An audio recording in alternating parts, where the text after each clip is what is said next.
Malam semakin larut. Koco kemudian mendatangi kamar Rizky. Ia melihat Rizky sedang duduk di atas ranjang miliknya. Bocah itu nampak sedang membuka buku. Koco sejenak mengetuk pintu, kemudian berjalan masuk. Nampaknya anak itu sudah bisa mengira-ngira apa yang baru saja terjadi. Tanpa basa-basi, Koco kemudian langsung mengatakannya. Kowe diwedeni tah karo sing ana ning jeding. Kamu digangguinya sama yang ada di dalam kamar mandi. Mendengar itu tentu saja Rizky hanya bisa melongo. Sepertinya Koco lebih tahu sesuatu yang tidak Rizky ketahui. Maksudmu apa? Ora, kowe lho, kok kaya ngono mau? Kowe diwedeni to karo sing nang jero omah iki? Enggak, kamu loh, kok kayak begitu reaksinya? Kamu digangguin sama yang jaga rumah ini. Tidak lagi bisa berbohong. Rizky kemudian menceritakan semuanya. Koco hanya manggut-manggut tidak berkomentar. Anak itu juga nampaknya tidak terlalu terkejut dengan apa yang baru saja terjadi. Halah, rapopo. Mek nggodho tok iku. Kepengen kenalan paling karo kowe. Halah, nggak apa-apa. Cuma ngodain, mungkin ingin kenalan sama kamu. Rizky hanya mengangguk. Koco kemudian melanjutkan. Aku yo gelek ketemu ambek sing ngono kuwi. Tambah ceboke mambu, tapi yo gak apa-apa. Omah model ngene justru aneh nek ra ono sing jaga modelan ngono iku. Aku juga sering bertemu dengan yang seperti itu. Malah aku pernah lihat gayung yang bisa terbang, tapi ya nggak apa-apa. Rumah seperti ini justru aneh kalau nggak ada yang jagain seperti itu. Rizky mengangguk kembali. Apa yang Koco katakan memang benar. Hal-hal di luar nalar memang ada, dan tidak seharusnya dia takut dengan hal seperti itu. Di tengah-tengah pikiran Rizky yang campur aduk, kemudian ia ingat dengan pembicaraan saat dia tadi sedang dikerjai. Mbak-mbak itu siapa maksudnya? Tapi si Rizky memilih mengurungkan niat untuk mengatakan hal itu kepada Koco. Kemudian pembicaraan mereka melebar sampai pada titik di mana Rizky memberitahu kalau Lika mengajak dia naik ke gunung bersama dengan rombongan Koco. Saat itulah Koco baru nampak kaget ketika mendengarkannya. Apa? Kowe melu munggah? Tenanan? Ojo guyon kowe karo aku. Apa? Kamu ikut naik? Ya bener saja. Jangan bercanda sama aku. Rizky kemudian menjelaskan, bukankah seharusnya Koco tahu hal ini? Tapi kenapa dengan reaksi Koco seperti itu? Bukankah hal ini terasa janggal? Koco kemudian menjelaskan kalau gunung yang akan Koco daki bersama rombongannya adalah gunung yang jarang jadi pilihan para pendaki, karena medannya yang masih terkenal sulit dan aksesnya yang sukar dijelajahi. Selain itu butuh jam terbang tinggi untuk menjelajahi tempat ini. Namun Koco kemudian terdiam sejenak seperti sedang memikirkan sesuatu. Aku kok kayak terus nek Lika ngejak kowe. Soalnya sing gawe acara iki asline Lika iku. Malah bapake sing bakal nanggung kabeh biayane. Aku baru tahu kalau Lika ngajakin kamu. Soalnya yang buat acara ini sebenarnya ya Lika itu. Malah ayahnya yang mau menanggung semua biayanya. Rizky semakin yakin kalau ada kejanggalan dengan pendakian ini. Tapi baik Rizky maupun Koco, mereka sama-sama tidak tahu alasan apa yang dilakukan oleh keluarga Lika. Nah aku sih nggak keberatan, lumayan iso nyantai. Kalau aku tidak keberatan, lumayan bisa bersantai. Rizky hanya terdiam saja. Ia ingat jika Lika mengatakan kalau ayahnya adalah seorang dosen. Terus kue ngomong iya pas ditawari. Terus kamu ngomong iya sewaktu dia menawarimu. Rizky mengangguk. Koco nampak khawatir, kemudian ia mengatakan sesuatu kepada Rizky. Munggah gunung iku gak gampang lho Riz. Ra kaya kari mlaku ngono. Nek wong urung tau mestine munggah gunung sing endhek-endheken sik. Enggak langsung melu pendakian sing iki. Tak sarana urung ana niatmu. Soale kowe enggak ngerti nang gunung iku menungso iso dadi beda. Naik gunung itu tidak mudah lho Riz. Enggak kayak kamu tinggal jalan saja seperti biasa. Kalau orang belum pernah naik seharusnya dimulai dengan gunung yang pendek-pendek dulu. Enggak langsung harus ikut pendakian yang ini. Kusarankan urungkan saja niatmu. Karena kamu gak akan mengerti kalau di gunung manusia bisa menjadi orang yang berbeda. Rizky kurang mengerti apa yang Koco coba katakan. Tapi jika ia melakukan hal itu, rasanya mau ditaruh di mana mukanya nanti di hadapan Lika. Lagi pula, entah kenapa Rizky yang biasanya kurang mempedulikan perasaan orang lain bisa begitu takut membuat Lika kecewa. Padahal mereka saja baru mengenal satu sama lain kurang dari sebulan ini. Rizky kemudian berujar kepada Koco. Kalau jauh di dalam hatinya memang ada keinginan setidaknya untuk sekali ini saja. Dia ingin melakukan pendakian ini, jadi dia bisa merasakan perasaan Koco yang biasa dia ceritakan kepadanya. Lagi pula kegiatan ini bisa menambah pengalaman. Koco sebenarnya tetap tidak sependapat dengan Rizky. Bagaimanapun mendaki gunung itu berbeda. Tapi jika ia tidak mau, jika harus melarang anak itu untuk merasakan sensasi mendaki dan tertawa puas saat sampai di puncak. Ia kemudian mengurungkan niat dan berpesan kepada Rizky. Mene melayu-melayuan dulu benesu latihan ambekanmu. Gunung iku nggak seramah sedipikir wong-wong. Besok mulai rali-rali kecil setiap pagi. Latih pernafasan. Gunung itu tidak seramah orang yang pikirkan. Selepas mengatakan hal itu, Koco kemudian pergi meninggalkan Rizky seorang diri di dalam kamar, yang entah kenapa membuatnya masih termengu diam sendirian. Malam sudah larut. Rizky sedang terlelap di dalam tidurnya sebelum tiba-tiba ia mencium aroma dari kembang yang sangat wangi. Aromanya asing, tapi rasanya Rizky pernah mencium aroma ini. Tidak salah lagi, katanya di dalam hati, aroma ini adalah aroma dari kayu cendana. Rizky pun mulai membuka matanya. Di tengah kegelapan kamar, dia merasakan kalau tidak jauh dari tempatnya sedang berbaring, terlihat seorang sedang dalam posisi bersimpuh. Sosoknya terlihat begitu jelas, tapi Rizky bisa melihatnya kalau sosok itu adalah seorang wanita. Rambutnya panjang tergerai sambil menyentuh lantai. Posisinya bersimpuh membelakangi Rizky. Rizky yang masih belum sepenuhnya sadar nampak terhenyak di atas tempat tidurnya. Ia memandang pada bagian kepala seperti ada sesuatu yang berkilau kekuningan, seperti sebuah mahkota. Yang anehnya terlihat familiar bagi Rizky. Anak itu nampak bingung. Apakah dia sedang dalam kondisi bermimpi atau sudah terjaga? Selain itu, aroma wangi dari kayu pohon cendana nampaknya berasal dari sosok wanita yang ada di hadapannya ini. Rizky pun berusaha bangkit dari tempatnya sedang tidur.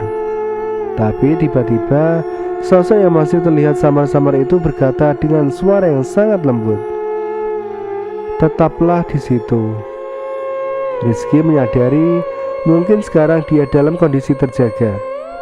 Kalau begitu, siapa perempuan asing ini? Aku menyarankan agar kamu tidak perlu pergi hanya untuk menuruti keinginan dari orang yang sedang memanfaatkanmu, katanya. Suara yang terdengar begitu lembut namun terasa dingin. Kamu tidak pernah tahu ada apa saja di gunung itu. Kamu itu istimewa. dan yang istimewa biasanya menjadi rebutan. Ini bukan perkara siapa yang nanti mendapatkan, tapi perkara dusta yang diselimuti nafsu pribadi dari orang yang tidak memikirkan perasaan diri dari yang lain.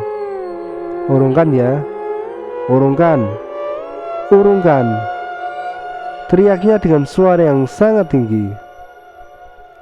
Rizky bisa melihat sekilas wajah wanita itu, dan seketika ia menyadari kalau sosok yang sedang bersimpuh di hadapannya ini memiliki perawakan yang sama persis dengan sosok wanita yang ada di lukisan penari Bali. Pagi harinya, Rizky terbangun dengan kepala yang terasa sakit. Ia tidak bisa membedakan lagi apakah semalam dia bermimpi atau hal itu memang terjadi. Entahlah, tapi mengenai pesan itu rasa-rasanya ada bagian di dalam hatinya yang juga ragu dengan pendakian ini. Niat hatinya selepas matahari sudah bergerak naik, ia akan pergi ke rumah Lika untuk mengatakan kalau dia tidak bisa ikut dalam pendakian ini.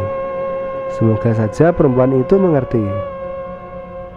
Sewaktu Rizky berjalan di lorong rumah, Rizky berusaha menghindari kontak mata dengan lukisan penari dari Bali tersebut. Tapi tampaknya hal itu sulit dilakukan, karena meskipun Rizky mengalihkan pandangannya, ia sempat melihat ke arah bola mata wanita yang ada di dalam lukisan. Wanita itu pun terlihat seperti sedang tersenyum ke arahnya. Rizky sampai di rumah Lika saat matahari ada di atas kepala. Ia memarkirkan motor RC 100-nya keluaran tahun 95 itu di halaman depan di bawah pohon jambu. Ia sempat mendongak ke arah pintu rumah. Yang anehnya, Lika seperti tahu akan kedatangannya. Wanita itu tersenyum menunggunya. Rizky mendekat dan wanita itu menyambutnya. "Monggo mas," katanya lembut. Rizky bingung. Aneh sekali, tubuhnya seperti menolak keras untuk mengatakan maksud kedatangannya. Tapi di atas meja juga tersaji teh yang sama seperti sebelumnya. Dan sekali lagi Mbak Nuk melotot dari ruang belakang. Lika mendorong Rizky agar meneguk teh itu. Setelahnya dia berkata sangat senang setelah Rizky setuju mau ikut pendakian ini. Dan hari ini juga ada yang mau Lika tunjukin kepada Rizky alasan kenapa dia sampai hati melakukan ini. Singkatnya, Lika mengajak Rizky pergi ke rumah yang ada di bagian dalam, tepatnya di sekitar area dapur. Mbak Nur sempat menghentikan mereka. Ia berbicara, "Ojo non, nek bapak roh sampean ambil aku iso diajar non. Jangan non, kalau bapak tahu Anda atau saya bisa dihajar non." Tapi Lika menanggapi Mbak Nur dengan senyuman yang membuat wanita parubaya itu ketakutan dan menyingkir. Maka mereka kembali berjalan. Tangan Lika mengapit tangan Rizky menuntunnya ke ruangan. Tangan Lika mengapit tangan Rizky menuntunnya ke sebuah ruangan yang benar-benar terlihat gelap. Bahkan sinar matahari pun tidak bisa menyusup masuk. Lika menyalakan lampu Petromax yang ada di dinding, kemudian membawanya sembari menunggu Rizky agar mengikutinya. Masuklah mereka ke salah satu pintu berwarna hijau muda yang dipenuhi goresan aneh di depannya. "Mas Rizky roh ya nek ibu iku kembar." Mas Rizky tahu kan kalau ibu itu kembar?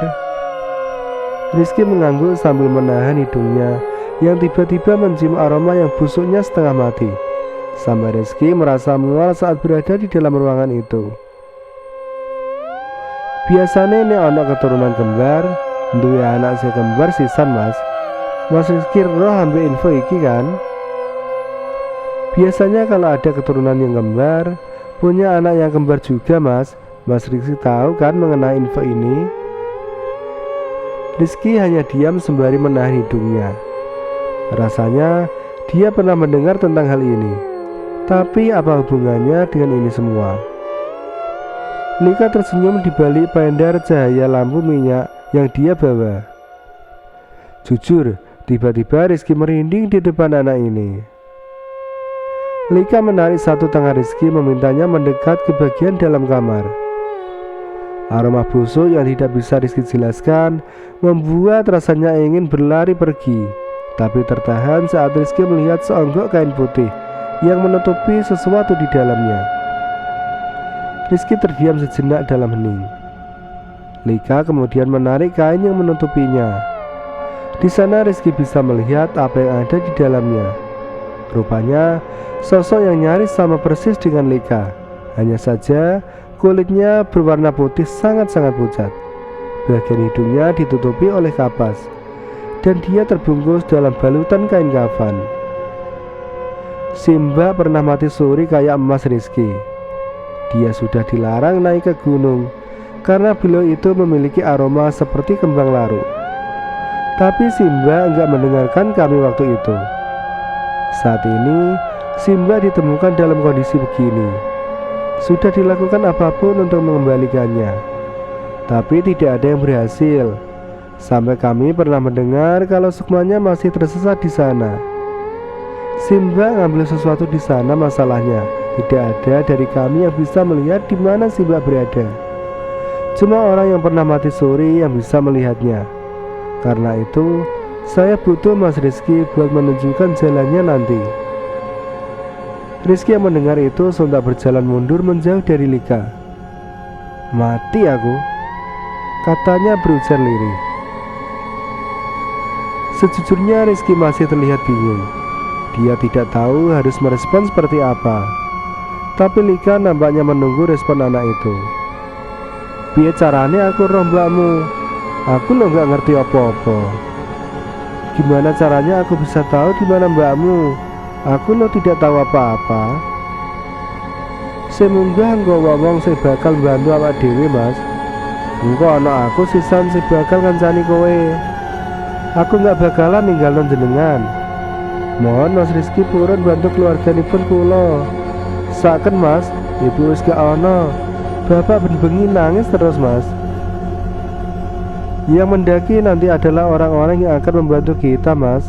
Nanti ada aku yang juga akan menemani kamu. Aku gak akan meninggalkan kamu. Mohon Mas Rizky mau menolong keluargaku. Kasihan ibu sudah gak ada. Bapak setiap malam nangis sendirian. Sing nolong iku sapa ae? Kowe niku yakin tak iso selamat? Ya apa nek tambah kowe utawa aku sing ra iso mulih? Aja gawe dolanan perkara ngene iki. Aku wis sering ketemu. Yang nolong itu siapa saja. Kamu itu yakin bisa selamat? Gimana kalau menambah korban? Kamu atau aku gak bisa pulang. Jangan membuat hal ini menjadi perkara sepele. Aku sudah sering bertemu yang seperti ini. Lika untuk sejenak terdiam. Suasana di tempat itu terasa sangat hening, hingga rasanya tempat itu seperti kedap udara. Ya sudah, kalau Mas Rizky akhirnya tidak mau, saya nggak maksa. Monggo Mas Rizky pulang. Ngomong-ngomong, hati-hati kalau pulang. Mas Rizky nggak tahu kan apa saja yang sudah masuk ke dalam perut. Lika menyeringai memberi jalan si Rizky untuk pulang. Tapi anehnya, Rizky seperti tidak bisa pergi dari tempat itu. Ia tidak mau meninggalkan Lika di sini sendirian. Monggo Mas. Lika masih menyeringai memberi jalan. Lika kemudian mendekat menyentuh pipi Rizky. Ia pun berbisik, "Ndak apa-apa, ndak apa-apa. Yang nemenin kita bukan orang-orang sembarangan. Mereka siap nanggung risiko. Setiap malam jasad Simba jadi rebutan banyak sekali makhluk yang tidak akan saya ceritakan. Jadi mohon maaf kalau pakai cara begini ya Mas." Rizky mengangguk. Ia seperti menurut apa saja kata perempuan ini. Mereka kemudian keluar dari ruangan itu. Setelah meninggalkan ruangan itu, Rizky terhenyak melihat seorang pria tua yang mengenakan kacamata. Kulitnya sawo matang dan menatap Lika serta Rizky dengan sorot mata yang tidak bisa ditebak. Rizky menyadari mungkin beliau inilah Bapak Lika. Awalnya dia kira orang ini akan menolong Rizky, tapi kemudian dia berkata kepada Lika, "Kabeh sing butuhno wis tak siapno, Nduk. Hati-hati, Bapak mung iso ndongakno kowe." Semua yang kamu butuhkan sudah kupersiapkan ya, Nduk. Hati-hati, Bapak hanya bisa mendoakan kalian." Hari itu Rizky menginap di rumah Lika. Mbak No juga mengurusi semua kebutuhannya selama sehari. Dan keesokan paginya, Bapak Lika menawarkan diri untuk mengantar mereka ke stasiun. Perjalanan mereka akan dimulai dari titik pertemuan ini. Rizky kemudian terlihat dengan rombongan Koco dan berniat menanyakan hal itu. Lika kemudian mengatakan kalau semua rombongan Koco tidak ikut kecuali Koco sendirian di sana. Hanya orang-orang pilihan yang Lika bawa, karena tujuan mereka juga bukan untuk mendaki, tapi mencari. Rizky kemudian bertanya, "Apa Koco tahu tentang maksud dan tujuan mereka ini?" Lika menjawab Koco tidak perlu tahu, dan dia harus ikut agar tidak menimbulkan kecurigaan siapapun. Tapi Lika menjamin orang-orang bawaannya adalah orang-orang yang berguna. Di stasiun, Bapak Lika kemudian langsung pergi tanpa mengucapkan sepatah kata pun kepada mereka berdua. Lika berjalan dengan langkah kaki yang cepat, melewati banyak sekali orang-orang yang ada di stasiun, tempat di mana berbagai orang berkumpul menjadi satu. Pedagang, pelancong, semua yang memenuhi stasiun, dan mereka akan saling berebut gerbang masuk. Penumpang kereta masih belum bisa diatur. Di sana Lika melihat Koco dan orang-orang yang akan bergabung. Rupanya sudah berkumpul. Di sana pula Rizky akhirnya bisa melihat orang-orang itu. Seorang pemuda dengan rambut keriting panjang dengan badan tegap menyapa Lika dan Rizky. Seorang perempuan berambut pendek dengan jaket tebal mengangguk. Juga ada seorang anak yang mungkin lebih muda membawa tas lonjong dengan sepatu karet pendakian. Dan yang terakhir Koco. Lika menyapa semua orang. Begitu juga dengan Rizky.